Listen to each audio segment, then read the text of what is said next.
Hello everyone, कैसे हो सभी लोग। मैं हूं आकाश कोइया और आपसे का स्वागत है आपके अपने चैनल रैंक प्लस पर, जहां पढ़ते हैं पूरे एक लॉजिक और एक कंसेप्ट के साथ, जिससे आप चीज़ों को केवल याद ना करो बल्कि समझो भी। तो बच्चों देखो, आज की जो वीडियो है वो आपकी एनसीईआरटी दिल से की एक नई वीडियो है, जिसमें हम बात करने वाले हैं हमारे जो लेटेस्ट प्रीवियस ईयर के जो क्वेश्चन आए उनको हम सॉल्व करेंगे। ओके, और वो हम सॉल्व करेंगे एनसीईआरटी की मदद से। ओके बच्चों देखो, अगर बात करेंगे इस साल के लिए, आपको पता है सिलेबस में चेंज हुआ है, अपडेट आए हैं, तो उसके लिए सबसे बेस्ट ये है कि आप किसी और रेफरेंस बुक को ना देखते हुए आप एनसीईआरटी बुक को ही अच्छे से करो। क्योंकि एनसीईआरटी बुक से क्या सारे टॉपिक्स दिए गए हैं, सारे के सारा जो भी क्वेश्चन बेस जो बन सकता है, जो भी क्वेश्चन बन सकता है इस साल के लिए, वो सारा एनसीईआरटी में बनेगा। तो अगर आपको एनसीईआरटी पढ़नी अच्छे से आ गई और एनसीईआरटी के बेसिस पे आप क्वेश्चंस कैसे आते हैं अगर वो आपको पता चल जाए, तो आप आराम से अपने एग्जाम को एक ही बार में निकालोगे, बहुत अच्छे मार्क्स ला पाओगे। ओके,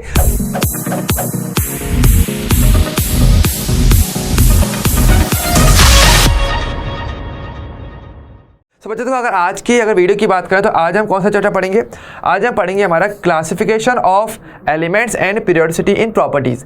ये जो हमारा चैप्टर है, आज हम इसके जो क्वेश्चंस हैं वो हम देखने वाले होंगे। ओके, लेकिन वीडियो स्टार्ट करने से पहले अगर आपने वीडियो को अब तक लाइक नहीं किया तो लाइक कर लेना, एंड चैनल को सब्सक्राइब नहीं किया सब्सक्राइब कर लेना। तो चलिए आज की क्लास को स्टार्ट करते हैं। तो सबसे पहला क्वेश्चन हमारी स्क्रीन पर यह आ चुका है। आराम से क्वेश्चन को पढ़ना है हमें, एंड हमें देखना है कि भाई इसका आंसर क्या हुआ है, किस टाइप के क्वेश्चन आ सकते हैं। ओके, ज़्यादातर जो आपके क्वेश्चन रहेंगे वो सारे के सारे में बहुत ही स्पेशली छांटे हैं मैंने अच्छे तरीके से, कि जो इस साल के लिए आ सकते हैं, और हम उन टॉपिक्स पर भी बात करेंगे जिसके बेसिस पे और क्वेश्चन बन सकते हैं या किस पैटर्न पे क्वेश्चन बन सकते हैं, क्योंकि ये पता होना जरूरी है। तो पहला क्वेश्चन क्या, एक बार पढ़ लेते हैं। क्वेश्चन क्या बोला है, identify the incorrect match. Okay, तो आपको क्या यहाँ पे मैच पर देखना भाई कि किसका क्या मैच गलत आ रहा है। ठीक है, इनकरेक्ट वाला देखना है। अच्छा, तो क्या दिया आपको, एक तरफ से देखो आपको दिया है नेम और एक तरफ को दिया है आईयूपीसी का ऑफिशियल नेम। आपको दो चीजें दी गई हैं, तो ध्यान दो। ये जो नाम है, अगर आप थोड़ा सा फोकस करो तो आपको पता चल रहा होगा कौन से टॉपिक से है। आपको पता है जो आपके एटॉमिक नंबर 100 से ज़्यादा के जो नाम होते हैं वो दो तरीके से रखे जाते हैं। एक तो उनका होता है कॉमन नेम और एक होता है उनका मतलब लाइक आईयूपीसी नेम। दो टाइप के उनके नेम होते हैं, है ना। तो एक बार थोड़ा सा टेबल में देख सकते हैं, आप चाहो तो एनसीईआरटी बुक में इसका है प्रॉपरली। ओके, आप देख सकते हो आपका 3.4 नोमेनक्लेचर ऑफ एलिमेंट्स करके टॉपिक आता है with atomic number 100 greater than 100। तो वहां पर आप इस टेबल को आप देखते जाता। ठीक है, इस टेबल में क्या बात होती है, इस टेबल में दो बातें बताई जाती हैं। नंबर एक कि 100 या उससे ज़्यादा जो एटॉमिक नंबर के जो एलिमेंट्स होते हैं उनके दो टाइप के नाम चलते हैं हमेशा। एक तो क्या रहता है उनका आईयूपीसी नेम और एक होता है उनका कॉमन नेम। तो अगर हम थोड़ा सा देखें तो देखो हमारे पास यहाँ पे दो टाइप के नाम मिलेंगे। ओके, एक तो हमें मिलेगा आईयूपीसी का ऑफिशियल नेम बाद में, और एक हमारा आईयूपीसी वाला नेम। ये तो आपका नॉर्मली जो हम आईयूपीसी नोमेनक्लेचर से देखते हैं, ये तो आपका आईयूपीसी वाला हो गया। ठीक है, और ये हो गया आपका ऑफिशियल नेम, जिसको आप इसका कॉमन नेम भी बोल सकते हो। ओके, जो बाद में दिया गया किसी न किसी के नाम पे। आपको पता है ज़्यादातर जो नेम है एलिमेंट्स के वो किसी न किसी साइंटिस्ट के नाम पे या किसी न किसी प्लेस के नाम पे दिए गए, है ना। ज़्यादातर नाम ऐसे ही है, या साइंटिस्ट के मूड के अकॉर्डिंग किसको क्या नाम देना है। तो यहाँ पर ये बात है। तो यहाँ पर हम दो टाइप के नाम पढ़ते हैं, एक तो हम आईयूपीसी के अकॉर्डिंग हम नेम देते हैं, और एक हम बात करते हैं कॉमन नेम या ऑफिशियल नेम जो बाद में निकल के आता है। ओके, इस तरीके से। तो यहाँ पर दोनों चीज़ें दी गई और इसी के बेसिस पर हमारा क्वेश्चन पूछा गया है।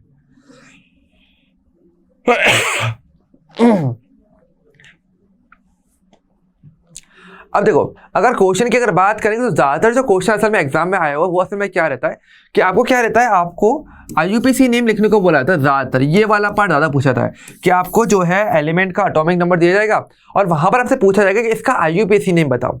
तो इसके लिए तो आप इस टेबल का यूज़ करते हो और आराम से क्या है अपना नेम बता पाते, उसमें प्रॉब्लम नहीं आती। लेकिन अगर इस क्वेश्चन की अगर बात की जाएगी तो यहाँ पर थोड़ा सा डिफरेंस है।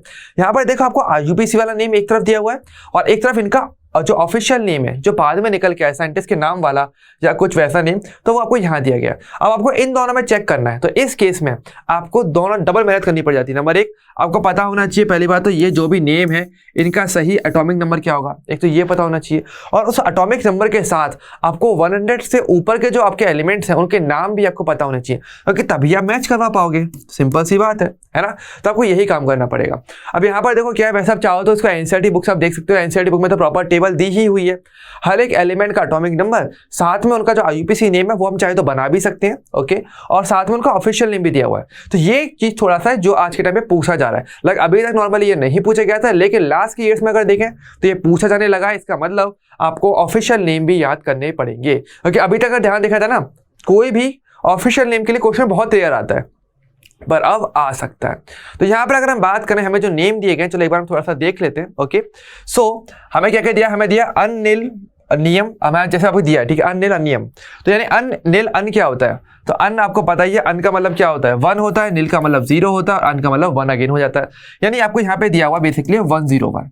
ओके, तो हम एक काम कर सकते हैं अभी के लिए, सबसे बेस्ट तरीका इसको सॉल्व करने का ये हो सकता है कि आपके पास जो भी IUPAC नेम है उससे आप एटॉमिक नंबर देख लो, और एटॉमिक नंबर के बेसिस पे फिर आपको थोड़े बहुत नेम पता होने चाहिए। ओके, तो पहला तो 101 हो जाएगा। दूसरा आपका अनिल ट्राई नियम, यानी कि अनिल और ट्राई, यानी कि 1 0 और 3। अगर जो ट्राई जो वर्ड होता है वो आपका 3 के लिए होता है यहाँ पे। ओके, इस तरीके से। अगला क्या है आपको अनिल हेक्सियम, हेक्सियम आपका 6 के लिए आता है, ये 106 हो गया। और उसके बाद क्या है आपको अनियम, यानी कि 111, ये आपका क्या हो जाएगा, हर एक का एटॉमिक नंबर हो जाएगा। अब मुझे कुछ नहीं देखना, बस मुझे टेबल में ये एटॉमिक नंबर के रिस्पेक्ट में जो भी नेम है वो पता होना चाहिए था। तो 101 क्या है हमारा, देखो मेंडेलियम है, तो ये हमारा हो गया। तो पहला क्या है अनिल अनियम, क्या हो गया हमारा मेंडेलिवियम है, तो ये तो सही है, तो पहले वाला तो सही दिया हुआ है। अच्छा, दूसरा क्या है मेरा 103 अनिल ट्राइयम, ये क्या हमारा लॉरेंशियम यहाँ दिया हुआ है, तो क्या हमारा सही है, तो अनिल ट्राइयम हमारा क्या लॉरेंशियम, ये रहा, तो ये भी सही दिया हुआ है, यानी कि सेकंड भी हमारा सही गिवन है। थर्ड क्या है हमारा अनिल हेक्सियम, तो अनिल हेक्सियम क्या है हमारा सीबॉर्गियम, तो क्या ये सही है 106, अनिल हेक्सियम ये रहा 106, इसका नाम क्या है सीबॉर्गियम है, बिल्कुल सही है। तीसरा भी सही है, तो ऑटोमेटिक चौथा मेरा आंसर हो जाएगा। चलो देखते हैं क्या है, तो चौथा है हमारा 111। ओके, तो यहाँ पर अगर बात करेंगे 111, ये रहा मेरा यहाँ पे अनियम, तो ये इसका नाम क्या है हमारा, इसका नाम है हमारा रॉन्गटेगियम। ओके, तो ये हमारा नाम है, लेकिन हमें क्या दिया, हमें दिया है डायमेस्ट्रियम, तो ये हमारा क्लियरली गलत दिया हुआ है। तो चौथा जो मैच है वो हमारा नहीं कर रहा है, तो यानी कि हमारा आंसर क्या हो जाएगा, सीधा सीधा ऑप्शन नंबर 4 हमारा क्या हो जाएगा, इसका करेक्ट आंसर हो जाएगा। तो ध्यान रखना, इस साल के लिए स्पेशली मैं आपको बताना चाहूंगा, पहली चीज तो बुक से ही आया सारा कुछ, ऐसा तो है नहीं कुछ रैंडमली कुछ आएगा, रैंडमली कुछ नहीं आएगा। इस साल के लिए जो भी आएगा आपका सब कुछ बुक से ही आएगा, तो बुक अच्छे से कर जाना, पूरा एक मैं कह रहा हूँ याद कर जा, पूरा घोट लेना बुक को एक बार के, बहुत अच्छा रहेगा। लेकिन थोड़ा सोचते हुए, लाइक स्मार्ट वर्क करना है, तो हार्ड वर्क भी नहीं करना, ठीक है। अच्छा, तो एक जो आपके लिए इंपॉर्टेंट टॉपिक मैं यहाँ पे मेंशन करता हूँ, एक तो आपके पास जैसे कि आपका IUPAC नेम जो आता है, एक तो आपका वो आपसे पूछा जा सकता है, और साथ ही साथ जो आपका कॉमन नेम जो होता है वो भी आपसे पूछ सकता है, कॉमन या आपका ऑफिशियल नेम जो होता है, ये दोनों ही चीजें इस बार के लिए पूछी जा सकती है। और किन के लिए पूछी जा सकती है, आपका जो भी एटॉमिक नंबर है वो ग्रेटर देन 100 के लिए ये आपसे पूछ सकते हैं। तो दोनों टाइप के नाम पर आपको फोकस करना पड़ेगा ही पड़ेगा। ओके, हालांकि अगर आप चाहो तो इसके लिए अगर आपको ट्रिक की जरूरत है तो मुझे जरूर बताइएगा कमेंट सेक्शन में, एंड आपके लिए हम कोई ना कोई ट्रिक लेकर के जरूर आएंगे। ओके, चलिए, तो आई होप ये वाला क्वेश्चन तो क्लियर हो गया होगा, इजी क्वेश्चन आया था, बस आपको थोड़ा सा एनसीईआरटी बुक पढ़ा होगा ना जिन्होंने भी, वो सब इस क्वेश्चन को कर पाए होंगे, वरना ऑब्वियसली बात है ये तो वरना नहीं होता है। ठीक है, चलिए अगले क्वेश्चन में बात करते हैं। अगला क्वेश्चन क्या दिया है हमें, अगला क्वेश्चन है for the second period elements the correct increasing order of first ionization enthalpy, यानी हमारी जो आयोनाइजेशन एंथैल्पी है उस पर बेसिस करके ये हमारा क्वेश्चन आया हुआ है, जिसमें ये पूछा है कि जो आपके सेकंड पीरियड के एलिमेंट्स हैं उनकी फर्स्ट आयोनाइजेशन एनर्जी का आपको सही ऑर्डर बताना है, इंक्रीजिंग ऑर्डर बताना है। ओके, तो चलो देखो, अगर हम बात करेंगे बुक से, अगर हम बात करो तो देखो बुक में तो क्लियरली मेंशन है, बुक में क्लियरली आयोनाइजेशन एनर्जी का कॉन्सेप्ट गिवन है, तो आप ये तो बिल्कुल नहीं कह सकते बुक का नहीं है, पहले चीज आएगा सब बुक से ही आएगा, और बुक की सारी थ्योरी का आपको यूज करना पड़ता है। तो आपका टॉपिक होता है आयोनाइजेशन एनर्जी का, आयोनाइजेशन एंथैल्पी का, जो आपकी पीरियोडिक प्रॉपर्टीज के अंदर आता है, तो वहां पर क्लियरली मेंशन भी होता है कि भाई आयोनाइजेशन एंथैल्पी क्या होती है, उसका सही मीनिंग क्या है। कई बार क्या होता है ना, एक मैं आपको बता देता हूँ, एक स्पेशल क्वेश्चन जो आपसे पूछा जा सकता है, कभी कभार क्या होगा आपको ऐसे पूछ ले कि आपको पूछा जाए कि यार आपको ऑप्शंस दिए हैं और पूछ रहे हैं कि आयोनाइजेशन एंथैल्पी का सही मीनिंग क्या होता है, what is the correct meaning of ionisation enthalpy. तो उस केस में वहां पे बहुत सारी डेफिनेशन लिखी होंगी, हो सकता है कोई गलत भी हो, कोई भटकाने के लिए दी जाए होगा, लेकिन आपको हमेशा वो डेफिनेशन जो एनसीईआरटी बुक की होगी ना वही सबसे वैलिड मानी जाएगी। ओके, तो आपको इसलिए एनसीईआरटी बुक करना बहुत जरूरी हो जाता है। तो यहाँ पे आयोनाइजेशन एंथैल्पी का क्लियरली कॉन्सेप्ट दिया कि भाई होता क्या है एग्जैक्टली। ओके, तो आपको उसी के बेसिस पर अपने आंसर देने पड़ेंगे। अगर रैंडमली आप किसी और बुक से अगर कर भी लेते हो अच्छी बात है, आप कर सकते हो, कॉन्सेप्ट सेम रहता है, लेकिन कई बार क्या होता है स्टेटमेंट वाइज क्या थोड़ा सा कंफ्यूजन बन जाता है। तो ऐसे कंफ्यूजन वाले स्टेटमेंट से बचना है अगर आपको, तो NCERT book best reference book आपके लिए हो सकती है, और कोई बुक बेस्ट नहीं है। ओके, तो यहाँ पे वैसे मेंशन किया गया कि क्या होता है आयोनाइजेशन एनर्जी की, आपका जो भी आउटर मोस्ट शेल है वहां से एक सिंगल इलेक्ट्रॉन अगर आपको निकालना है एक आइसोलेटेड गैसियस एटम से, तो आप जो एनर्जी प्रोवाइड करते हो वो आपकी आयोनाइजेशन एंथैल्पी आयोनाइजेशन एनर्जी कहलाती है। ओके, अब बात हमसे क्या बोल रहा है, क्वेश्चन हमसे बोल रहा है हमारे सेकंड पीरियड के एलिमेंट्स के लिए, है ना। क्वेश्चन हमसे किससे बोल रहा है, जो आपका सेकंड पीरियड एलिमेंट्स है आपको उसके लिए ऑर्डर बताना है। ठीक है, कोई नहीं, तो पहले हम क्या करेंगे, सेकंड पीरियड के सारे एलिमेंट्स लिख लेते हैं ना, उसके बाद पता कर लेंगे। तो हमारे पास क्या है यहाँ पे, lithium, beryllium, boron, carbon, nitrogen, oxygen, fluorine और हमारे पास नियॉन। हम देख लेते हैं एक बार ऑप्शंस में नियॉन तक की बात की गई है, बिल्कुल नियॉन तक की बात की गई है, हमने सारे एलिमेंट्स रख लिए। अच्छा, अब आयनाइजेशन एंथैल्पी के बारे में हम क्या जानते हैं, अगर आपको याद हो अच्छे तरीके से, जो आपकी पीरियोडिक प्रॉपर्टीज है आयनाइजेशन एंथैल्पी के लिए, वो यही बोलती है कि अगर आप कभी भी अगर आप जाते हो लेफ्ट टू राइट, अगर आप जाते हो कभी भी, ठीक है, तो ऐसे में आपकी जो आयनाइजेशन एंथैल्पी है वो जनरल वे में इंक्रीज होती है। ओके, इसका रीजन ये हो जाता है कि आपके आउटर मोस्ट शेल के जो इलेक्ट्रॉन्स हैं उस पर अब न्यूक्लियस ज्यादा फोर्स अप्लाई कर रहा होता है, क्योंकि आपको पता है लेफ्ट से राइट अगर जाओगे तो क्या होगा, एटॉमिक नंबर बढ़ेगा, एटॉमिक नंबर बढ़ेगा तो क्या होगा, न्यूक्लियस के अंदर प्रोटॉन्स बढ़ेंगे, प्रोटॉन का अमाउंट बढ़ेगा, पॉजिटिव चार्ज बढ़ेगा, और आउटर मोस्ट शेल में इलेक्ट्रॉन भी बढ़ेंगे तो वहां पे नेगेटिव चार्ज भी बढ़ रहा है, तो अट्रैक्शन ज्यादा हो जाएगा ना हमारे लिए, तो और अट्रैक्शन ज्यादा हो तो क्या होगा, इलेक्ट्रॉन और ज्यादा कस के बन जाएंगे और ज्यादा टाइटली बाउंड हो जाएंगे, तो ऐसे में इलेक्ट्रॉन निकालने के लिए ज्यादा एनर्जी देनी पड़ेगी, तो आयनाइजेशन एनर्जी बढ़ जाएगी। तो ये हमारे लिए होता है कॉन्सेप्ट, ये एक जनरल कॉन्सेप्ट है।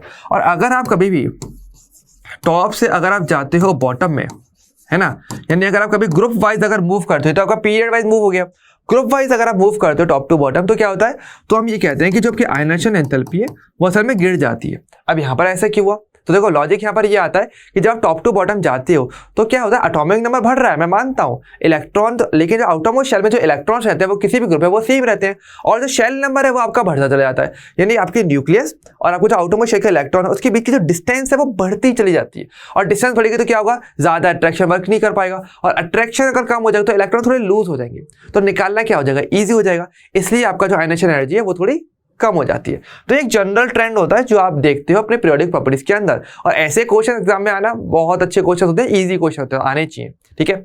सो अगर बात करेंगे यहाँ पे तो अभी देखो आप क्या कर रहे हैं, आप लेफ्ट टू राइट जा रहे हो, तो जनरली तो क्या होना चाहिए, आपकी आयनाइजेशन एनर्जी इंक्रीज होनी चाहिए, नॉर्मली ऐसा ही होता है, यानी सबसे ज्यादा किसकी होनी चाहिए, नियॉन की, और सबसे कम क्या होगी आपकी, लिथियम की। लेकिन यहाँ पर आपको एक छोटा सा कॉन्सेप्ट ध्यान में रखना पड़ता है कि कई बार क्या होता है, जिसका बोलते हैं अलग कुछ फैक्टर्स हमारे होते हैं जो इसको इफेक्ट, जो हमारी आयनाइजेशन एनर्जी है उसको इफेक्ट कर सकते हैं, और वो क्या होता है, एक सबसे इंपॉर्टेंट रहता है आपके पास आपका इलेक्ट्रॉनिक कॉन्फ़िगरेशन।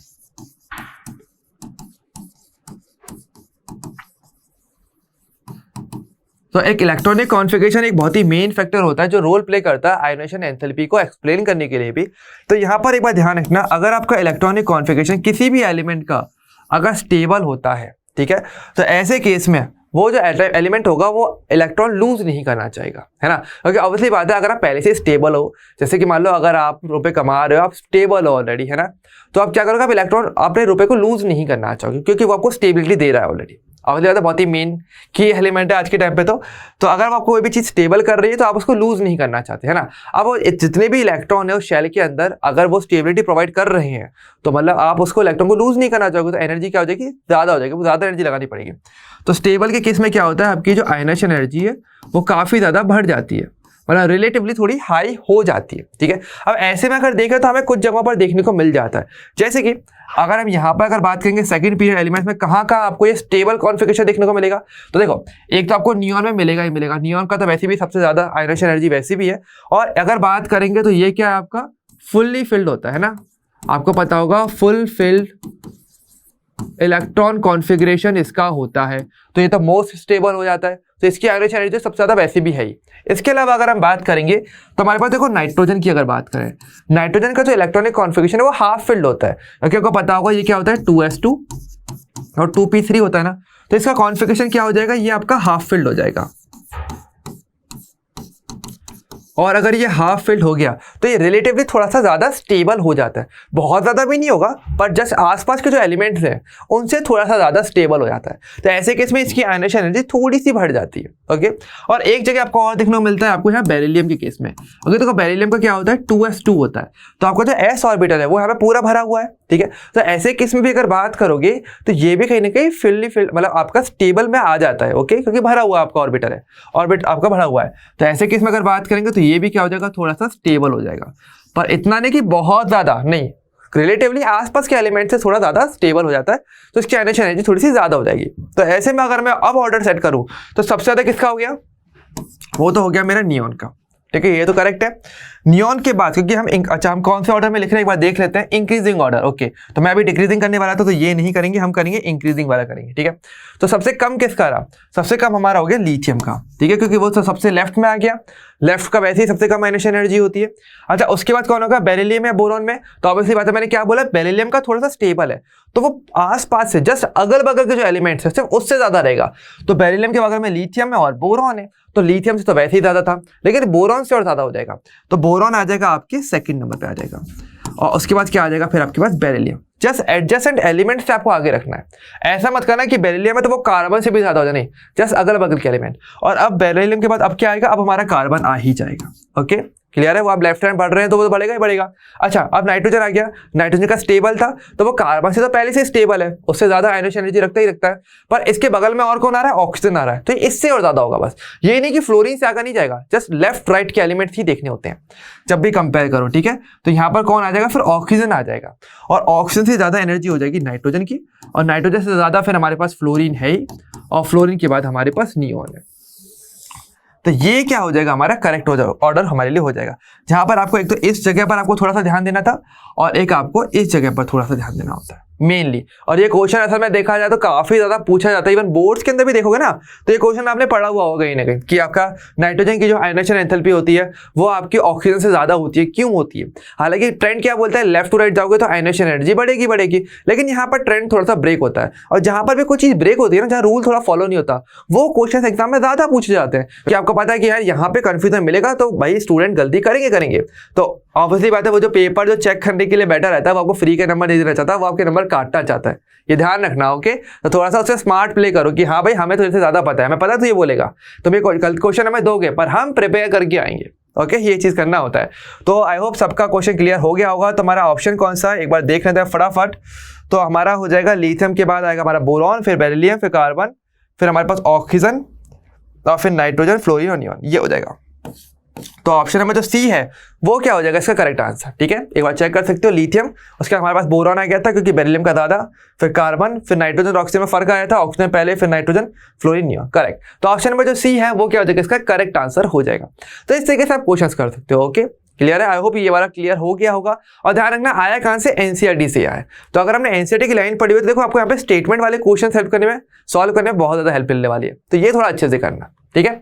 चलिए नेक्स्ट क्वेश्चन पे हम आ जाते हैं। अब देखो ये वाला क्वेश्चन बहुत अच्छा क्वेश्चन है, लाइक एक्चुअल में ये क्वेश्चन अच्छा आया हुआ है, बहुत ही अच्छा क्वेश्चन आपके पास आया है ये वाला, लाइक इसकी तारीफ करना बनता है, ये बढ़िया क्वेश्चन है इसमें। तो देखो क्वेश्चन क्या एक बार पढ़ लेते हैं। क्वेश्चन हमारा ये है कि match the oxide given in the column A with its properties given in the column B.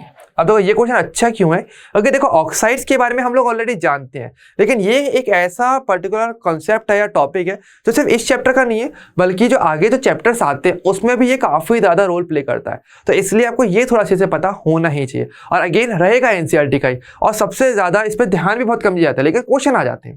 तो थोड़ा ध्यान से देखो, आपको देखो अलग अलग टाइप के एलिमेंट्स के ऑक्साइड्स दिए हुए हैं, सोडियम ऑक्साइड दिया हुआ है, एल्यूमिनियम ऑक्साइड, नाइट्रोजन का ऑक्साइड और क्लोरीन का ऑक्साइड, 4 ऑक्साइड दिए, और आपसे पूछा जा रहा है वो कैसे होंगे, न्यूट्रल होंगे, बेसिक होंगे, एसिडिक होंगे या एम्फोटेरिक होंगे। आपको पता होगा जो ऑक्साइड्स होते हैं आप उनके कैरेक्टर के बेसिस पे इन 4 कैटेगरीज में डिवाइड कर सकते हो, basic oxides, acidic oxides, neutral oxides and amphoteric. और ये डायरेक्टली भी पूछा जाता है कि आपको कोई एलिमेंट कोई भी ऑक्साइड दिया जाए और आपसे पूछा जाए कि भाई ये किस टाइप का ऑक्साइड होगा। तो ये जो क्वेश्चन है ये कंफ्यूजन देता है थोड़ा सा, लेकिन आपको बता दो एनसीईआरटी में ये दिया हुआ है तरीके से, प्रॉपर थ्योरीज की गिवन है। ओके, अगर आप चाहो तो देख सकते हो, आपके पास पीरियोडिक ट्रेंड्स करके एक टॉपिक आता है, okay, periodic trend and chemical reactivity करके, और यहाँ पे ऑक्साइड्स के बारे में प्रॉपर्ली मेंशन किया गया है, और सारे टाइप के ऑक्साइड जो आपको पता होने चाहिए। मैं मानता हूँ कि बहुत सारे कंपाउंड्स पॉसिबल हैं, लेकिन जो एक्चुअल में काम के जहाँ से क्वेश्चन आएगा वो एनसीईआरटी ही होगा और कुछ नहीं होगा। जैसे कि देखो यहाँ पर अगर बात करेंगे आपको सारे ऑक्साइड मिल जाएंगे, जैसे कि देखो यहाँ पर देखो ये ऑक्साइड्स,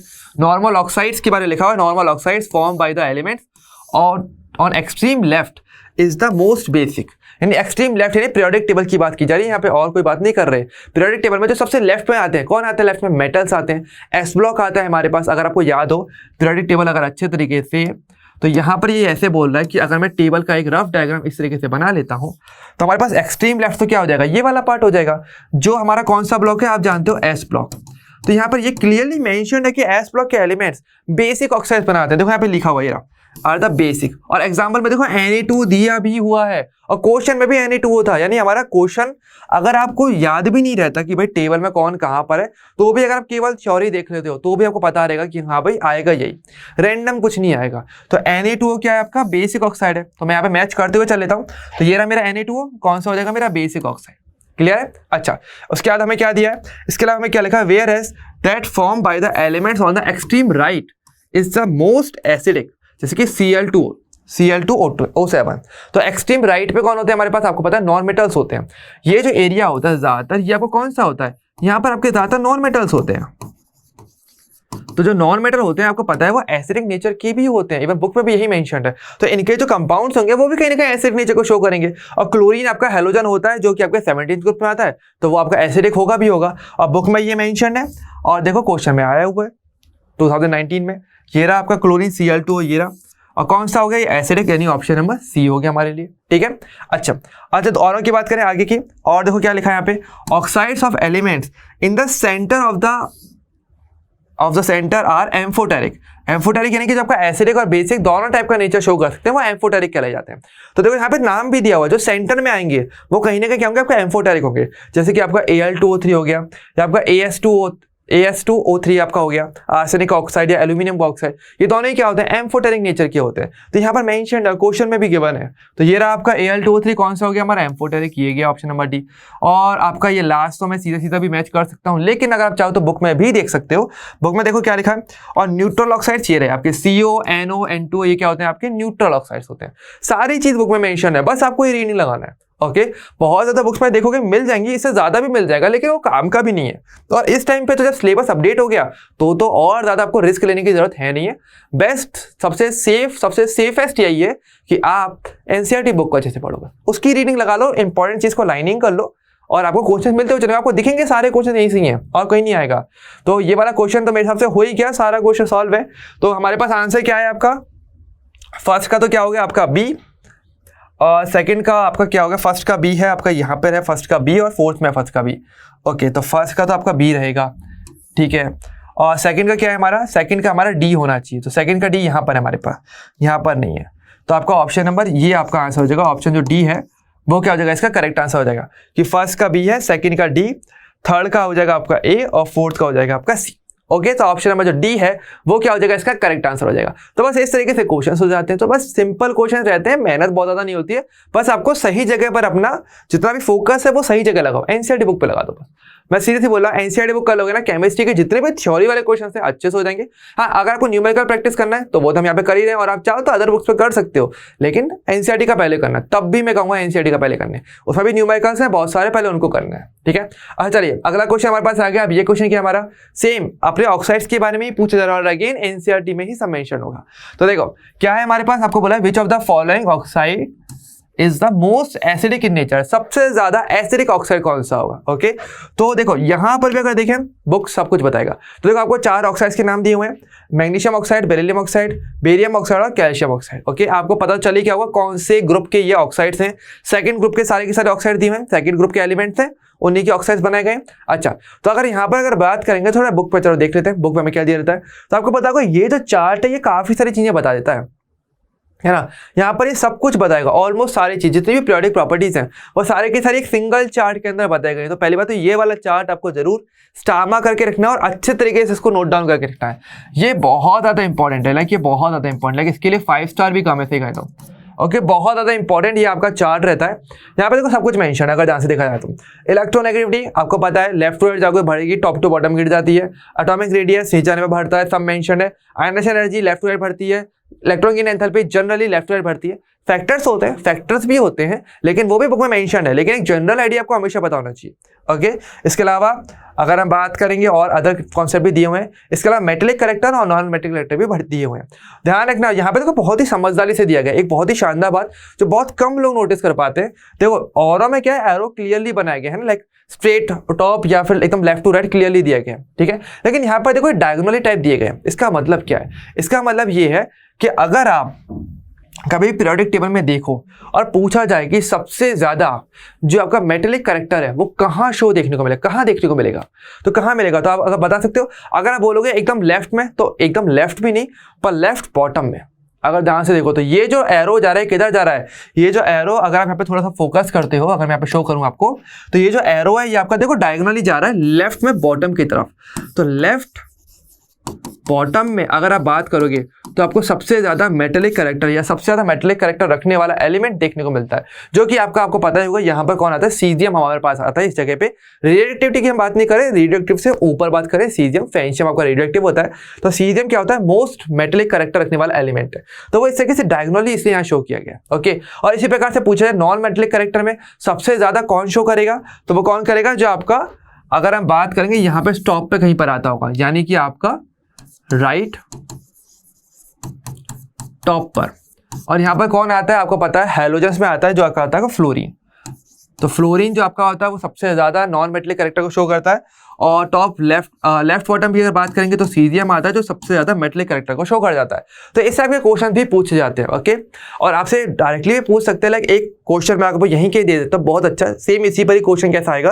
क्वेश्चन ऐसा आएगा कि आपसे पूछा जाएगा which of the place in the periodic table we will see the most metallic character. इस तरीके से आपसे बोलेंगे। ओके, क्या क्या ऑप्शन होंगे, एक होगा लेफ्ट, एक होगा राइट, या इस तरीके से बोलेंगे कि टॉप लेफ्ट या फिर बॉटम लेफ्ट, टॉप राइट या फिर बॉटम राइट, इस करके।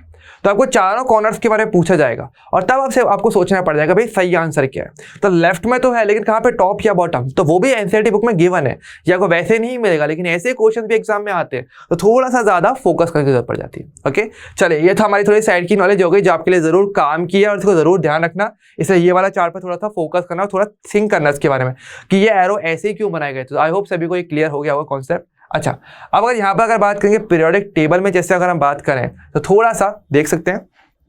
तो यहाँ पर अगर बात की जाएगी तो आप देख सकते हो कि ये आपका सेकंड ग्रुप आपका यहाँ पर आया था और इसके सारे ऑक्साइड्स की बात की जा रही है। तो आपको पता है कि जो भी हमारे मेटल होते हैं वो ज़्यादातर हमारे बेसिक नेचर के होते हैं और हमारा जो नॉन मेटल होता है वो एसिडिक नेचर का होता है। ये आपको पता है कि आपके जो भी मेटल होते हैं या मेटल के जो कंपाउंड्स हैं वो कहीं ना कहीं बेसिक नेचर को शो करते हैं। ओके, और आपका जो नॉन मेटल होता है वो आपका एसिडिक नेचर को शो करता है। ठीक है, दो चीज हमारे पास रहती है। क्लियर? अच्छा, अब ऐसे में अगर बात करें तो मेरा ग्रुप कौन सा है, मैं सेकंड ग्रुप के ऑक्साइड्स की बात कर रहा हूँ और टॉप टू बॉटम हम ऑक्साइड्स बना रहे हैं। ठीक है, तो टॉप टू बॉटम हमारा कौन सा कैरेक्टर भरता है, तो ये आपको अभी जस्ट पता ही है। अगर आप टॉप टू बॉटम जाते हो तो हमारा मेटेलिक कैरेक्टर भरता है, यानी ऊपर की तरफ हमारा क्या रहेगा, ज्यादातर नॉन मेटेलिक कैरेक्टर ज्यादा देखने को मिलेगा और नीचे की तरफ आपका मेटेलिक कैरेक्टर शो कर मिलेगा। ओके, तो मेटेलिक कैरेक्टर यानी कि क्या है, वहां पे बेसिक आपको कंपाउंड्स मिलेंगे और ऊपर की तरफ क्या रहेंगे हमारे कंपाउंड ज्यादा यानी एसिडिक होने चाहिए। तो ऐसे केस में अगर बात करेंगे तो मेरा क्या है, बेरिलियम सबसे ऊपर आ गया, यानी ऊपर की तरफ आपको कैसा कैरेक्टर मिलेगा, ऊपर की तरफ टॉप की तरफ अगर हम बात करेंगे तो आपको मिलेगा ज्यादातर एसिडिक, और अगर आप कभी भी बॉटम की तरफ जाते हो तो आपको बेसिक कैरेक्टर ज्यादा देखने को मिलता है अलग अलग कंपाउंड्स के अंदर। तो यानी बेरिलियम का जो ऑक्साइड है वो तो क्या रहेगा, सबसे ज्यादा एसिडिक शो करेगा, और आपका जो बेरियम का ऑक्साइड जो सबसे नीचे की तरफ जाते जाओगे रेडियोएक्टिव एलिमेंट्स के अलावा, तो वो क्या रहेगा आपका, वो बेसिक ऑक्साइड को शो करेंगे। यानी कि आपको एसिडिक और बेसिक नेचर जो होता है ऑक्साइड्स का वो पूछा जाता है और ऐसे भी पूछा जाता है, तो बुक में सब मेंशन था। ओके, तो यहाँ पर सबका आंसर आ चुका होगा आई गेस। तो बेरियम ऑक्साइड क्या होता है हमारा, सबसे ज्यादा एसिडिक नेचर को शो करेगा, जो कि क्वेश्चन में हमसे पूछा गया। तो ऐसे आपके क्वेश्चन बनते हैं, तो आपको थोड़ा सा चीजों पर फोकस करना होता है, बाकी सारी चीजें बिल्कुल सेम चलती हैं। क्लियर है? चलिए, तो अब आगे क्वेश्चन पे चलते हैं। तो ये टेबल आपकी पीरियोडिक टेबल बहुत ज़्यादा इंपॉर्टेंट साबित होगी आपके लिए। अगर हमने टेबल समझ ली ना तो आई वुड से कि केमिस्ट्री का केवल सिर्फ ये चैप्टर नहीं बल्कि अदर चैप्टर्स जहाँ पे भी एलिमेंट की बात हो रही होगी आप उसके रिलेटेड सारे क्वेश्चन को कर पाओगे, सबके सब कर पाओगे। ओके, लेकिन टेबल अच्छे से आनी चाहिए पहले तो। क्लियर है? चलिए आगे के क्वेश्चन पे चलते हैं। आगे का हमारा क्वेश्चन क्या है, बहुत अच्छा क्वेश्चन है ये, बहुत ही शानदार क्वेश्चन, और ऐसे क्वेश्चन एग्जाम में आता है, बहुत अच्छा आता है ये वाला। आपको क्या बोला है कि विच of the following orders of ionic radius is correctly represented. Okay, तो आपको यहाँ पे आयनिक रेडियस दी हुई है अलग अलग एलिमेंट्स की आयंस के लिए, और आपसे पूछा जा रहा है कि भाई यहाँ पे सही ऑर्डर कहाँ देखने को मिलेगा। ओके, तो आराम से एक बार इसको देखो, मैं चाहता हूँ इस क्वेश्चन को आप आराम से पढ़ो और सोचो कि इसका सही आंसर कौन सा होगा। ओके, सो आई होप आपने ट्राई किया होगा कि क्वेश्चन कैसे करना है, आपको पता है कॉन्सेप्ट कौन सा है। बेसिकली दिख रहा होगा आयनिक रेडियस से जो है हमारा ये क्वेश्चन आया हुआ है। एंड अगेन आप चाहो तो एनसीईआरटी बुक में देख सकते हो आयनिक रेडियस क्या होता है या कब इसका यूज़ किया जाता है। स्पेशली किसी कैटायन या एनायन की जब रेडियस को डिफाइन करते हैं तो हम आयनिक रेडियस वर्ड यूज़ देते हैं। और यहाँ पर आपको बता दूँ कि आपको इसमें एक बहुत ही इंपॉर्टेंट कंसेप्ट हमारे पास आता है आइसो इलेक्ट्रॉनिक स्पीसीज करके। वो इसका मेन की हमारा जो वर्ड होगा वो हमारा वही रहेगा। तो यानी कि अगर यहाँ पर थोड़ा सा देखते हो तो हमारे पास एक वर्ड आता है आइसो इलेक्ट्रॉनिक स्पीसीज। देखो ये क्वेश्चन जो है वो आपसे अलग से भी पूछा सकता है कि आपके आइसो इलेक्ट्रॉनिक स्पीसीज के ग्रुप्स आपको पूछा जाए कि भाई कौन कौन से ग्रुप्स में आइसो इलेक्ट्रॉनिक स्पीसीज हैं या कहाँ पे नहीं है। ऐसा क्वेश्चन भी आता है। मतलब क्या होता है इसका सिंपल मीनिंग ये होता है कि जहाँ पर भी नंबर ऑफ इलेक्ट्रॉन्स क्या हो जाते हैं आपके सेम हो जाते हैं वो आपके आइसो इलेक्ट्रॉनिक होते हैं। यानी आइसो मतलब ज़्यादातर मतलब इक्वल या सेम होना, इलेक्ट्रॉनिक मतलब आपका इलेक्ट्रॉन से। ओके, तो वो सारे एलिमेंट्स का ग्रुप या आपके आयंस का ग्रुप जहाँ पर भी total number of electron same हो जाए वो आपके आइसो इलेक्ट्रॉनिक स्पीसीज में आते हैं। ओके, अच्छा यहाँ पर इनकी खास बात ये होती है कि सिंपल सी लॉजिक है कि अगर आपको कभी भी आइसो इलेक्ट्रॉनिक स्पीसीज अगर दिया जाए तो यहाँ पर कॉन्सेप्ट ये आता है साइज के लिए हम ये बोलते हैं कि आपका जो भी न्यूट्रल होगा ना, और अगर आपके कैटायन और एनायन में अगर आप कंपेयर करो तो ध्यान रखना जितना ज़्यादा एनायन होगा यानी कि जितना भी ज़्यादा क्या होगा नेगेटिव चार्ज जितना ज़्यादा होगा उसका साइज न्यूट्रल से उतना ज़्यादा हो जाता है। और कैटायन के लिए हम ये बोलते हैं कि कैटायन पे पॉजिटिव चार्ज जितना ज़्यादा होगा उसका साइज न्यूट्रल से उतना ही ज़्यादा कम होता चला जाता है, बशर्ते तीनों क्या होने चाहिए आपके आइसो इलेक्ट्रॉनिक होने चाहिए वो सभी के सभी, यानी कि सब में टोटल नंबर इलेक्ट्रॉन सेम होने चाहिए। जैसे कि चलो यहाँ पर अगर हम बात करते हैं, देखो यहाँ पर पहला क्या आपको H माइनस H प्लस और H आपको दिया है, ठीक है। तो देखो यहाँ पर बात करेंगे पहले क्या ये आइसो इलेक्ट्रॉनिक है, नहीं, अगर ध्यान से यहाँ पे नहीं होगा। अगर देखो हाइड्रोजन पे क्या है मेरे पास एक इलेक्ट्रॉन, H प्लस का मतलब क्या क्या 0 इलेक्ट्रॉन और H माइनस का मतलब क्या आपके पास 2 इलेक्ट्रॉन का हो जाना, ठीक है। तो भी देखो एक बार ध्यान रखना ये कॉन्सेप्ट तब भी लग जाता है अगर आपके पास सेम एलिमेंट है और उसी पर अगर पॉजिटिव या नेगेटिव चार्ज हो तो भी ये जो मैंने अभी कॉन्सेप्ट यहाँ पे लिखा है ये तब भी वर्क करेगा। मतलब ये जो कॉन्सेप्ट है ये ऐसा में दो चीज़ों पे बहुत अच्छे से वर्क करता है। एक तो है आपका कौन सा आइसो इलेक्ट्रिक, अगर आपके आइसो इलेक्ट्रॉनिक स्पीसीज अगर आपको दी है, आइसो इलेक्ट्रॉनिक स्पीसीज अगर आपको दी है तो ये वर्क करेगा। और इसके अलावा अगर आपके पास सेम एलिमेंट हो, ओके, जिसमें आप कंपेयर करने वाले हो, अगर वो आपका सेम एलिमेंट भी है तो भी ये कंसेप्ट प्रॉपर्ली वर्क करता है, ठीक है, दोनों तरफ चलेगा। तो यानी कि अगर नेगेटिव चार्ज होगा तो उसका साइज ज़्यादा होगा, न्यूट्रल का उससे कम होगा और कैटायन का उससे भी कम साइज हो जाता है।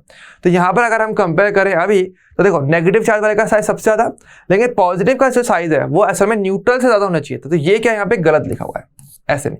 अगर मैं यहाँ पे जस्ट करेक्ट देना चाहूँ तो इसका सही ऑर्डर वैसे H माइनस H या H प्लस होना चाहिए था, ये सही था, पर ये जो है वो गलत लिखा हुआ है। ओके, ध्यान रखना न्यूट्रल बीच में आएगा, पॉजिटिव चार्ज जितना ज़्यादा होगा साइज उतना कम होता चला जाएगा और नेगेटिव चार्ज ज़्यादा होगा तो साइज उतना बढ़ता चला जाता है। क्लियर है? अच्छा, इन तीनों में अगर बात करेंगे तो देखो ये तीनों ही आपके अगर देखोगे ये आइसो इलेक्ट्रॉनिक है। क्यों? क्योंकि Na प्लस का मतलब कितना हो जाएगा मेरे पास 10 इलेक्ट्रॉन हो जाते हैं, ठीक है। Na प्लस में 10 इलेक्ट्रॉन होते हैं, एटॉमिक नंबर 11 है। अच्छा, फ्लोरीन की बात करेंगे तो फ्लोरीन माइनस है, मतलब उसने 1 इलेक्ट्रॉन गेन कर लिया, तो यहाँ पर भी 10 इलेक्ट्रॉन हो जाएंगे और यहाँ पर भी क्या हो जाएंगे आपके पास 10 इलेक्ट्रॉन हो जाएंगे। ओके, अब ऐसे में अगर देखोगे ये क्या हो जाएंगे आपके आइसो इलेक्ट्रॉनिक। तो मैंने क्या बोला, नेगेटिव चार्ज जितना ज़्यादा होगा साइज उतना ज़्यादा हो जाएगा, और जितना नेगेटिव चार्ज कम होता जाएगा या पॉजिटिव की तरफ जाओगे तो क्या होगा, साइज आपका कम होता चला जाता है ना। तो यहाँ पर अगर देखोगे तो नेगेटिव चार्ज ज़्यादा हो रहा है तो साइज क्या बढ़ना चाहिए था, मतलब है ना, बढ़ना चाहिए था, लेकिन यहाँ पर क्या हो रहा है, कम होता हुआ दिखा जा रहा है। तो ये तो क्या है, क्लियरली रॉन्ग हो जाता है हमारे लिए। अच्छा, यहाँ पर अगर बात करेंगे तो आपको पता है वही सेम तीनों है, लेकिन अगर बात करेंगे तो O-2 पे माइनस ज़्यादा है तो इसका साइज फ्लोरीन से ज़्यादा होना चाहिए, तो ये भी क्या एकदम गलत है। ओके, एक्चुअल में अगर मैं इन दोनों में अगर करेक्ट ऑर्डर की बात करूं तो क्या होना चाहिए था, ये होना चाहिए था कि O-2 का सबसे ज़्यादा, फिर F माइनस और फिर आपका Na प्लस। ये होना चाहिए था कि आपका नेगेटिव जितना ज़्यादा है साइज उतना ज़्यादा, और पॉजिटिव होने पर साइज कम होता जा रहा है, या पॉजिटिव की तरफ जा रहे हो तो साइज कम होगा, तो ये तो गलत है। अच्छा, बात करें, चलो ऑप्शन बी भी गलत हो गया, ऑप्शन सी भी गलत हो गया। अब ऑटोमेटिकली हमें पता है ऑप्शन डी है, लेकिन एक बार थोड़ा देख लेते हैं। तो N-3 में कितने इलेक्ट्रॉन हो जाएंगे हमारे पास, 10 इलेक्ट्रॉन। Mg+2 में भी आपके पास 10 इलेक्ट्रॉन होते हैं और L+3 पे भी आपके पास 10 इलेक्ट्रॉन ही होते हैं। तो तीनों ही क्या हो जाएंगे आपके आइसो इलेक्ट्रॉनिक है, ठीक है। देखो जब भी कभी भी आयंस आ जाए, साइज कंपेयर की बात की जाए, हमेशा टोटल नंबर ऑफ इलेक्ट्रॉन एक बार निकाल लेना, चेक कर लेना, ठीक है, ताकि आप हमेशा सही कर पाओ, ठीक है। अच्छा, तो यहाँ पर हमने क्या बोला, जैसे जैसे पॉजिटिव चार्ज आएगा साइज कम होगा, और नेगेटिव अगर रहेगा जितना ज़्यादा उतना साइज आपका ज़्यादा रहेगा। तो यहाँ पे देखो -3 है, यहाँ पे +2 है, यहाँ पे +3 है, तो प्लस की तरफ जैसे प्लस की वैल्यू बढ़ रही है साइज कम हो रहा है, तो ये बिल्कुल सही दिया हुआ है। तो ऑप्शन डी क्या हो जाएगा, इसका करेक्ट आंसर हो जाएगा। तो एक सिंगल कॉन्सेप्ट से देखो आप 2-3 चीजें समझ सकते हो, है ना, या अलग अलग टाइप के क्वेश्चन आएंगे तो वो भी कर जाओगे। एनसीईआरटी में सब है अगेन, और छोटे बच्चों का कंसेप्ट है वो आपके पास के भी आपको बताएंगे, तो उसकी आप चिंता मत करना। ओके, बस आपको एक काम करना है, आना है क्लास लेनी आराम से, कॉन्सेप्ट समझना है, और जो भी बताया गया उसको बाद में एक बार एनसीईआरटी से जरूर देखना कि हाँ भाई ये कहाँ लिखा हुआ था, एक बार देख लेना चाहिए। ओके, ये जो क्वेश्चन है ये ऐसे क्वेश्चन है जो इस साल आ सकते हैं, तो ये बहुत अच्छा रहेगा आपके लिए अगर आप इनको कर लेते हो। लाइक प्रॉपर आप सेफ साइड में रहोगे, कभी गलती नहीं करोगे, हमेशा सही करके आओगे। ओके, जो छोटी मोटी गलतियां होती है वो ऐसे ही होती है, और कोई बात नहीं होती है। ठीक है, चलिए अगले क्वेश्चन पे आ जाते हैं फटाफट। अगला क्वेश्चन क्या है हमारा, आपको बोला है the outer most electronic configuration of the most electronegative element is. Okay, तो देखो पहले आपको ये पता होना चाहिए कि भाई सबसे ज्यादा इलेक्ट्रोनेगेटिव एलिमेंट आपको पूरे पीरियोडिक टेबल में कहाँ मिलते हैं। तो अभी आपको पता होगा जो हमने जो पीरियोडिक टेबल देखी थी, इसको जब हमने चार्ट भी देखा था, हमने क्या बोला था कि अगर आप लेफ्ट टू राइट जाते हो तो इलेक्ट्रोनेगेटिविटी बढ़ती है, और टॉप टू बॉटम जाओगे तो इलेक्ट्रोनेगेटिविटी क्या होती है, डिक्रीज हो जाती है। तो ऐसे में सबसे ज्यादा कहाँ मिलेगा, जो आपका सबसे टॉप राइट पर होगा, यानी कि आपका इस एरिया में, यानी कि आपका जो 17th ग्रुप के जो एलिमेंट्स हैं जो कि आपके हैलोजेंस होते हैं वो सबसे ज्यादा इलेक्ट्रोनेगेटिविटी को शो करते हैं, है ना। जैसे फ्लोरीन की इलेक्ट्रोनेगेटिविटी सबसे ज्यादा होती है, तो उसका जनरल इलेक्ट्रॉनिक कॉन्फ़िगरेशन क्या है बस हमसे पूछा जा रहा है। तो आपको पता होगा अगर हम बात करेंगे हैलोजेंस के लिए तो क्या होता है, NS2Np5 होता है। NS2Np5 ये क्या होता है, इनका जनरल इलेक्ट्रॉनिक कॉन्फ़िगरेशन। हालांकि ध्यान रखना बहुत ही ईजी होता है, कई बार क्या होता है इसको हम छोड़ देते हैं, जनरल इलेक्ट्रॉनिक कॉन्फ़िगरेशन कौन याद करेगा, लेकिन पता होना चाहिए, इंपॉर्टेंट है, बुक में गिवन है। और फिर आप ये बिल्कुल मजाक नहीं कर सकते, मजाक में भी नहीं कह सकते कि यार ये छोड़ देना चाहिए, इतना फायदे का नहीं है, क्या पता आ जाए भाई, किस्मत का नहीं पता रहता है, इसलिए अपने पे भरोसा करो। ओके, तो ऐसे क्या हो जाएगा आपका ऑप्शन नंबर सी, जो सबसे ज्यादा इलेक्ट्रोनेगेटिव एलिमेंट्स होते हैं वो हैलोजेंस होते हैं, जिसका कॉन्फ़िगरेशन NS2Np5 होता है। ओके, सिंपल था, मुश्किल क्वेश्चन नहीं आएगा इजी, इस चैप्टर से इजी आता है, लेकिन ये कि हाँ छोटी छोटी चीजें पता होनी चाहिए, चीजें पता नहीं होंगी तो मुश्किल आएगी। ओके, तो ये क्लियर हो गया आई होप सभी को। चलिए नेक्स्ट क्वेश्चन पे आते हैं फटाफट। नेक्स्ट क्वेश्चन क्या है हमारा, ये क्वेश्चन देखो क्या है हमारा, the element X, Y, Z and T आपको दिया हुआ है, सॉरी यहाँ J है, मुझे याद है अच्छे से J है यहाँ पे, have the indicated electronic configuration starting with the innermost shell and which is the most metallic element। Okay, तो आपसे ये पूछा जा रहा है कि आपको क्या है अलग अलग एलिमेंट्स के लिए X, Y, Z और J के लिए आपको इलेक्ट्रॉनिक कॉन्फ़िगरेशन दिया हुआ है, जो बेसिक वाला कॉन्फ़िगरेशन है, वो टफ वाला नहीं दिया, छोटा वाला दिया है, जो आप नॉर्मली क्लास में सीखते हैं ना, लाइक 10 तक जो आप सीखते हो वो वाला कॉन्फ़िगरेशन आपको दिया हुआ है। और इन पे देख करके आपको बता रहे हैं कि सबसे ज्यादा आपका मोस्ट मेटेलिक कैरेक्टर कौन शो करेगा, सबसे ज्यादा मेटेलिक कैरेक्टर कौन शो करता है। तो आपको पता है कि सबसे ज्यादा मेटल इस पीरियोडिक टेबल में कहाँ मिलते हैं, सबसे लेफ्ट की तरफ मिलते हैं, है ना। तो वहां पर आपको देखना पड़ेगा। अब पता कैसे चलता है कि भाई कोई भी कैरेक्टर इलेक्ट्रॉनिक कॉन्फ़िगरेशन देख करके कि वो कौन सा है, उसके आउटर मोस्ट के इलेक्ट्रॉन्स काफी सारी चीजें शो कर देते हैं, है ना। जैसे आपको पता है कि जो आपका फर्स्ट जो ग्रुप है उसके आउटर मोस्ट शेल में केवल एक इलेक्ट्रॉन होता है ना, आपको पता हो, क्योंकि उनकी वैलेंसी जो होती है वो भी 1 ही होती है, इसलिए भी होती है ना। अच्छा, सेकंड जो होते हैं उनके आउटर मोस्ट शेल में कितने इलेक्ट्रॉन होते हैं, हमेशा 2 होते हैं। ये तो आपके चलो डी ब्लॉक हो गया, यहाँ पर आपके पास 3 इलेक्ट्रॉन, 4, 5, 6, 7 और यहाँ पे फुलफिल 8 होते हैं। तो ये बेसिक नंबर ऑफ इलेक्ट्रॉन्स होते हैं जो किसी भी एलिमेंट के कॉन्फ़िगरेशन को इलेक्ट्रॉन आप देखते हो, जो सबसे आउटर मोस्ट शेल का इलेक्ट्रॉन होते हैं, है ना। अब यहाँ पर आपको क्या देखना है, आपको यही देखना है कि आपका ये जो कॉन्फ़िगरेशन दिया हुआ है इसमें लास्ट में नंबर ऑफ इलेक्ट्रॉन कितने हैं, लास्ट शेल में नंबर ऑफ इलेक्ट्रॉन कितने हैं, जो इलेक्ट्रॉन रहेंगे उसी के बेसिस पे आप आंसर दोगे। ठीक है, हालांकि यहाँ पर एक हिंट आप देख सकते हो कि जो आपका सबसे ज्यादा मेटेलिक कैरेक्टर जो शो करते हैं, यानी आपका जो फर्स्ट ग्रुप है जो सबसे ज्यादा मेटेलिक कैरेक्टर शो करेगा, उसके पास कितने इलेक्ट्रॉन है, 1, दूसरे में कितने हैं, 2, यानी कि number of electrons outermost shell में जितने ज्यादा होंगे उसका मेटेलिक कैरेक्टर उतना ही ज्यादा कम हो जाता है। एक स्टेटमेंट आप निकल के आया, ध्यान से सुनो, बहुत अच्छा स्टेटमेंट आया है। स्टेटमेंट ये आया है कि हम ये बोल सकता हूं, मतलब कि number of electrons in outermost shell decrease metallic character. Okay, यानी आपके आउटर मोस्ट शेल में जितने ज्यादा इलेक्ट्रॉन रहेंगी उसका मेटेलिक कैरेक्टर उतना ही ज्यादा कम हो जाएगा। बिल्कुल सही कॉन्सेप्ट है मेरे हिसाब से। तो अगर ध्यान से देखो तो ये स्टेटमेंट प्रॉपर्ली सही है और आप सोचने के लिए मजबूर भी हो सकते हो, है ना। लाइक ये हर एक के लिए शायद डी के लिए अप्लाई नहीं होगा, पर ऐसे आप पी के लिए आप ऐसा बोल सकते हो कि आउटरमोस्ट शेल में जितने ज्यादा इलेक्ट्रॉन होंगे मेटलिक कैरेक्टर उतना कम भी होगा। बात सही है, क्योंकि मेटलिक कैरेक्टर क्या होता है, इलेक्ट्रॉन को लूज करना, ना कि इलेक्ट्रॉन को गेन करना, है ना। तो सबसे ज्यादा इजीली इलेक्ट्रॉन कब लूज हो पाएगा, जब एक या दो इलेक्ट्रॉन ही होंगे। तो फटाफट उसको निकाल करके आपको noble configuration, noble gas configuration मिल सकता है जो स्टेबल होता है। तो इलेक्ट्रॉन लूज करना ईजी हो जाता है ना। ज्यादा इलेक्ट्रॉन होने का मतलब क्या, आप लूज नहीं कर पाओगे बल्कि गेन करना पड़ेगा, तभी आपको स्टेबल कॉन्फिगरेशन मिलेगा। तो ऐसे में ये स्टेटमेंट ऐसे भी आ सकता है। ओके, तो इसी तरीके से सारे स्टेटमेंट बनते हैं। ओके, चलिए, तो यहाँ पर अगर बात करेंगे तो आपको इतना देखना है सबसे कम इलेक्ट्रॉन कहाँ पर है आउटर मोस्ट में। तो देखो यहाँ पर कितने इलेक्ट्रॉन है, टोटल 3 इलेक्ट्रॉन है। यहाँ पर कितने इलेक्ट्रॉन है, टोटल 8। यहाँ पर टोटल 7 और यहाँ पर आउटर मोस्ट शेल में केवल 1 है। तो सबसे कम इलेक्ट्रॉन जहाँ होंगे वहां पे मेटलिक कैरेक्टर उतना ज्यादा रहेगा, क्योंकि एक इलेक्ट्रॉन को आसानी से लूज किया जा सकता है। जैसे कि आपको एक ऑक्टेट, एक stable electronic configuration, noble gas configuration आपको मिल सकता है। तो इसका आंसर क्या हो जाएगा, आपका ऑप्शन नंबर सी जो है वो क्या हो जाएगा, इसका करेक्ट आंसर हो जाएगा। ओके, तो ऐसा भी क्वेश्चन बनता है। तो ध्यान रखना, ये एक क्वेश्चन था, एक पैटर्न, और इस पर थियोरेटिकली कैसा क्वेश्चन आ सकता है स्टेटमेंट वाइज, वो आपको पता चल गया होगा। क्लियर है, चलिए। सो आगे के क्वेश्चन पे चलते हैं फटाफट। और ये क्वेश्चन बहुत ज्यादा अच्छा क्वेश्चन है। ओके, लाइक ये अब तक प्रीवियस ईयर का क्वेश्चन नहीं है हमारा, लेकिन जस्ट आपके भास के मैंने स्पेशली आपके लिए सेट किया है, थोड़ा सा अलग से, अब तक आया नहीं होगा, लाइक अब तक किसी एग्जाम में नहीं होगा, लेकिन आ जाए तो पता क्या, आपकी किस्मत है, देख लेना। अगर आ जाए तो क्वेश्चन क्या है आपका, विच of the following element will not show diagonal relationship. Okay, तो देखो पहली बात तो बच्चों आपको पता ही होगा डायगोनल रिलेशनशिप क्यों आता है हमारे पास। आपका जो एक प्रॉपर्टीज होती है एनोमलस प्रॉपर्टीज, जाके सेकंड और जो थर्ड पीरियड के एलिमेंट्स के बीच में आपको डायगोनल रिलेशनशिप देखने को मिलता है। तो उसी पर यहाँ पे बात की जा रही है, और यहाँ पर जो आपको ऑप्शंस दिए जा रहे हैं उसमें आपको बताना है कि कौन से एलिमेंट्स डायगोनल रिलेशनशिप शो नहीं करते। ओके, हालांकि पहले ये थोड़ा देख लेते हैं कि कौन शो करते हैं। तो ये आपके एनसीईआरटी में अगेन मेंशन है, तो थोड़ा सा यहाँ पे देख लेते हैं फटाफट एक बार के लिए।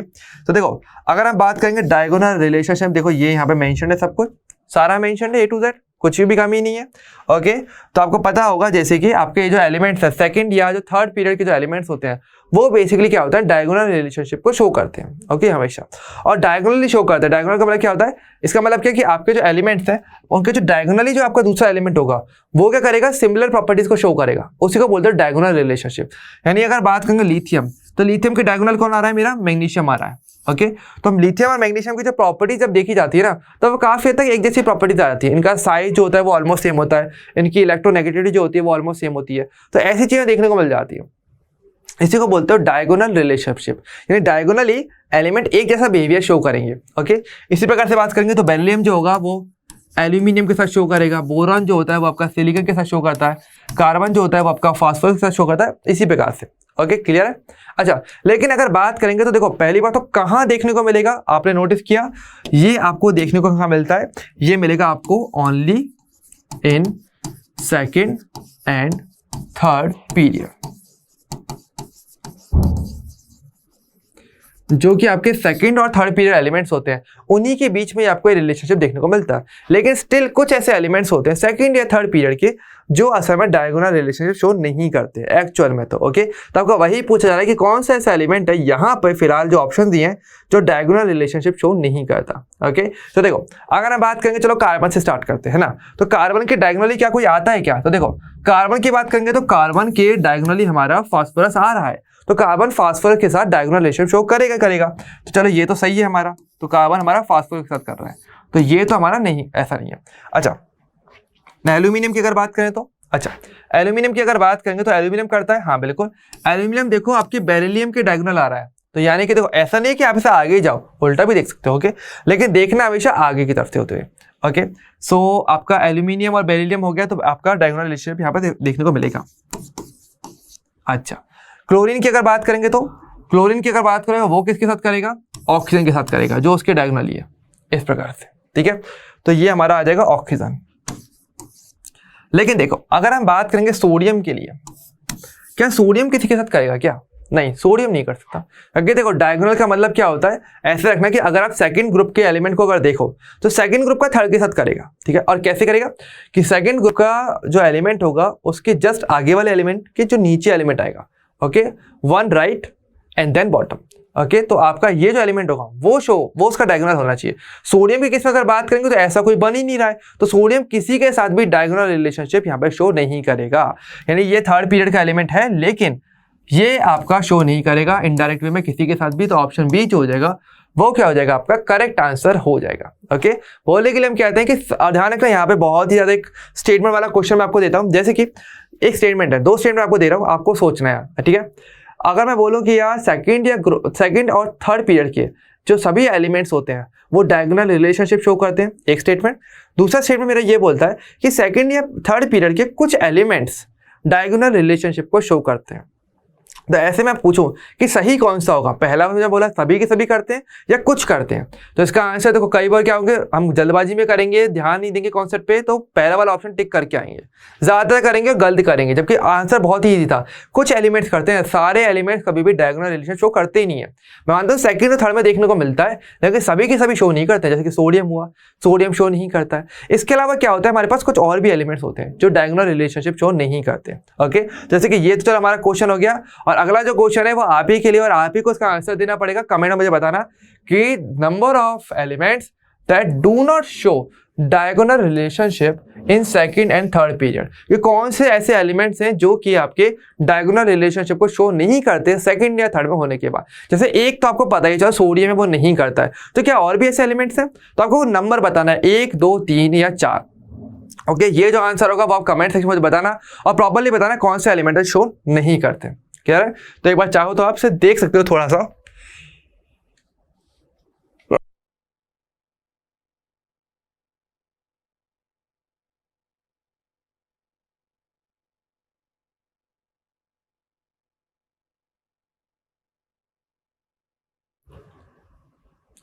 ओके सो आराम से क्वेश्चन को स्क्रीनशॉट लेके रखना या आप लिख लेना जो भी आपका मन है, लेकिन चीटिंग कोई नहीं करेगा और अपने सोच से इसका आंसर देगा, क्योंकि देखो नेट पर भी अगर ढूंढोगे मिलेगा नहीं ये क्वेश्चन। ओके ये स्पेशल क्वेश्चंस होते हैं जो आपके भास्कर भैया लेकर आते हैं और आपको कहीं नहीं मिलने वाले। ठीक है चलिए इसके साथ बात करेंगे तो हमारी आज की जो क्लास है वहीं पे खत्म हो जाती है, जिसमें आज हमने सीखा कि हमारे जो प्रेडिक्ट टेबल का जो हमारा चैप्टर था उसके अंदर आपके कैसे क्वेश्चन जो है वो आपके बन सकते हैं, किस टाइप के क्वेश्चन आए हैं और आपको एनसीईआरटी से क्या किन चीजों पर फोकस करना चाहिए। जो बातें मैंने बताई जैसे कि आईयूपीएसी नोमेनक्लेचर वाला जो टॉपिक है, एटॉमिक नंबर 100 से ज्यादा वाला, जिसमें हम नोमेनक्लेचर देते हैं, नेम देते हैं, उसके ऑफिशियल नेम एंड जो आईयूपीएसी नेम है वो तो बनाने आने चाहिए, ऑफिशियल नेम जरूर याद करके रखना, इस साल के लिए बहुत ज्यादा इंपॉर्टेंट हो जाता है। इसके अलावा आपकी जो पीरियोडिक प्रॉपर्टीज हैं उसके लिए जो आपका मेन जो चार्ट था उसको आपको जरूर अच्छे से करके रखना है। ठीक है और लास्ट में आपका ये जो डायगोनल रिलेशनशिप वाला टॉपिक है, ये 3 टॉपिक आपको इस पूरे चैप्टर में सबसे ज्यादा अच्छे तरीके से करने हैं। अगर ये आ जाएंगे तो क्वेश्चन इन्हीं तीनों में से आएगा फिक्स, और कहीं से कुछ नहीं बनने वाला, तो ये आपको अच्छे से करना है। ओके और कोई भी डाउट आए तो मुझे कमेंट में करके जरूर बताना, या आपकी जो भी डिमांड है वो भी आप मुझे कमेंट में बता सकते हैं। ओके तो जल्दी मिलेंगे हम नेक्स्ट लेक्चर में, तब तक के लिए bye bye and take care.